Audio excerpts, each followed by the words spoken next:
Megawati singgung polemik ijazah palsu, kalau asli, kasih lihat aja. Nah supaya apa? Ini bener pinter atau ngerepek iki? Orang banyak toh sekarang gonjang ganjing urusan ijazah bener apa enggak. Lah kok susah amat ya? Kan kalau ada ijazah ya udah aja dong, kasih aja. Ini ijazah saya. Mas Roy, dengan adanya pernyataan dari Ketua Umum PDI Perjuangan Megawati Soekarno Putri yang dalam tanda kutip menyindir lah ya, walaupun tidak secara spesifik menyebutkan nama, Anda merasa terdukung? Bukan masalah terdukung ya, saya bersyukur makin banyak orang waras di negeri ini. Hah? Iyalah. Kenapa? Pak, waras itu artinya bisa berpikir sehat. Ya jelas lah, Ibu Mega itu adalah dulu yang mengangkat Jokowi, kemudian bahkan mendukung ketika masih didukung oleh PDI Perjuangan. Artinya itu adalah nasihat yang sangat bagus dari orang yang pernah mengangkat Jokowi gitu loh. Kalau kemudian yang diangkat tidak merasa, ya itu kan kayak malin kundang aja gitu berarti kan. Itu jelas betul nih statement dari Ibu Mega, dan saya kira statement dari mostly ya orang kan nggak banyak sekali. Saya kira Mbak Adisti dan pemirsa Kompas TV kan bukan hanya dari Ibu Mega statement semacam ini.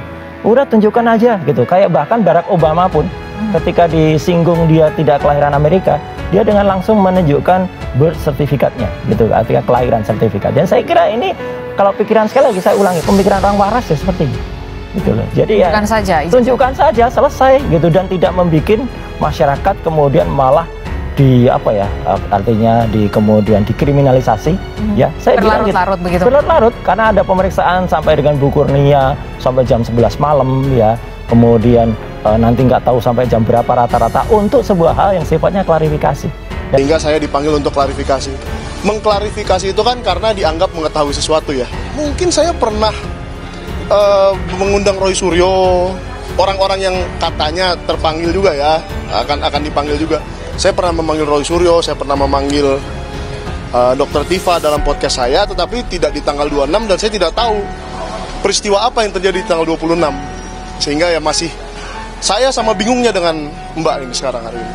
Dari kita mungkin akan menjadwalkan ya untuk minta tambahan keterangan-keterangan dari mungkin yang lainnya gitu, sehingga nanti kita akan temukan bukti-bukti yang cukup. Jadi nanti Pak Roy Suryo rencananya dipanggil setelah apa nih Pak Kasih?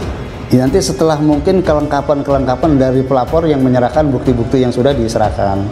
Terkait pernyataan Bu Mega, itu adalah hak beliau ya untuk menyampaikan apa yang menjadi keinginan beliau.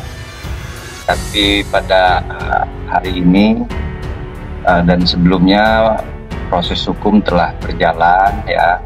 Apa laporan kita, laporan Pak Jokowi sudah masuk, ya kita ikutin saja apa proses hukum sekarang yang ada. Soalan nanti jasa itu akan diperlihatkan di persidangan atau di penegak hukum.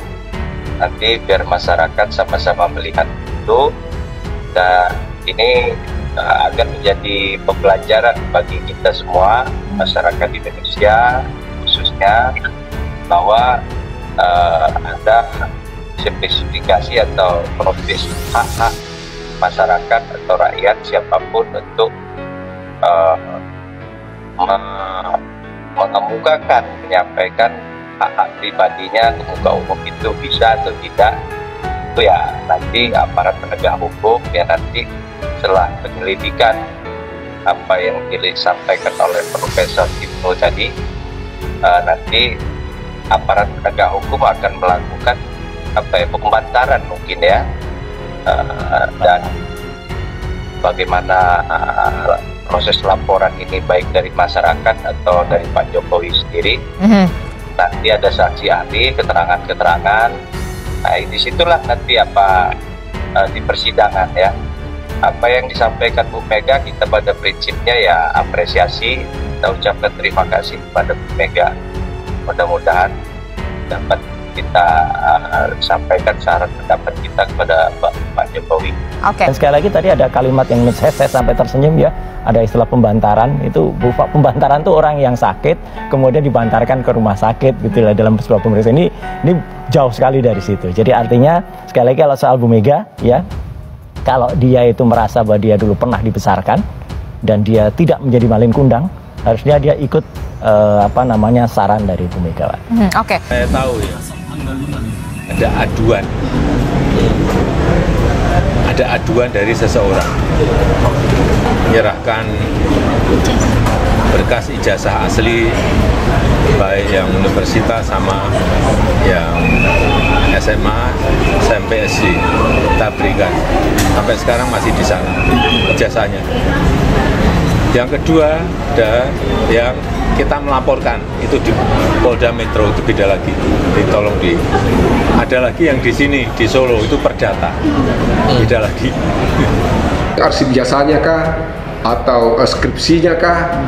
Jadi termasuk jasanya itu kita minta dibuktikan di pengadilan, skripsinya, kemudian daftar nama waktu si Penmaru, ada namanya KRS, kartu rencana studi. Ya kalau semua yang yang pendukung kalau bisa dihadirkan, dan ini nanti kita minta supaya diuji oleh satu tim, mungkin tim gabungan, supaya tidak curiga-mencurigai.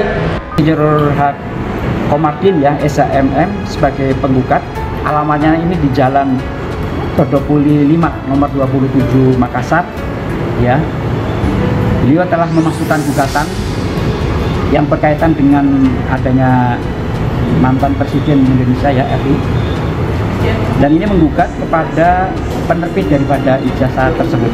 Jadi kalau besok hadir semuanya, insya Allah kita akan memediasi, mencari win-win solution, apakah yang sebaiknya terhadap penanganan perkara tersebut. Nah, siap. Soalnya ngadepi macam-macam tuh saya belum pernah sih tadi. Saya sudah kontak sama Dekan Fakultas Kehutanan, Pak Sigit. Segala sesuatunya terkait Pakas, apakah itu urusan ijazah atau urusan perdata atau urusan sebagai wakil untuk memberi penjelasan, semua dari fakultas sudah bilang semua nanti suruh ke sini Pak, nanti kita jawab semua. Kan kita hormati ya, Jokowi katanya ijazah saya tidak pernah dikeluarkan sama sekali. Ya gitu. Tapi bukannya kemarin pas di Bareskrim itu, betul. Itu dititipkan, untuk apa-apa. diberikan. Kita hormati itu. Tapi artinya berarti ada ijazah yang sebelumnya sudah keluar, itu kan berarti kan bukan itu ijazahnya, katanya kan gitu. Oke. Nah, berarti ijazah yang pernah ditunjukkan oleh salah seorang kader partai, ya, itulah seharusnya justru terlapor. Dia harusnya disebut membuang hoax ya gitu, atau kemudian menyampaikan hoax. Karena apa? Karena jelas betul yang dia sampaikan ini biar nggak ribut atau biar tenang lebarannya. Waktu itu tanggal 1 April dia bilang inilah yang asli, itu dia bilang. Begitu dia bilang yang asli, dan ternyata disebut itu bukan yang asli. Dr. Rismond, Dr. Roy, Dr. Tifa menganalisis yang salah. Lah berarti orang yang memastikan yang itu yang asli itu harusnya diperiksa dulu, dan dialah sebenarnya bisa kena di dalam pasal 32 dan 35 Undang-Undang ITE.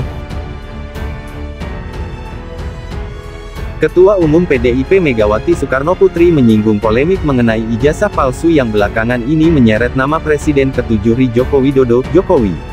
Pernyataan tersebut disampaikan Megawati saat menghadiri peluncuran buku edisi kedua pengantar pemahaman konsepsi dasar sekitar hak atas kekayaan intelektual, HAKI, di Gedung Badan Riset dan Inovasi Nasional, BRIN.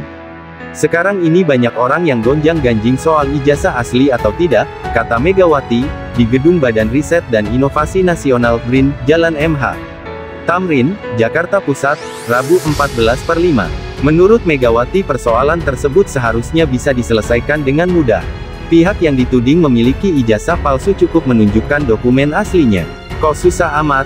Ya, kan kalau ada ijazah asli, ya sudah, kasih aja. Ini ijazah saya, gitu loh, jelas Megawati. Pernyataan tersebut disampaikan Megawati saat dirinya bercerita tentang pengalamannya sebagai Ketua Dewan Pengarah BRIN. Ia mengisahkan saat akan bertemu dengan ribuan peneliti. Lebih lanjut, Megawati menegaskan bahwa dirinya telah menerima berbagai gelar profesor dan doktor honoris causa dari sejumlah lembaga pendidikan.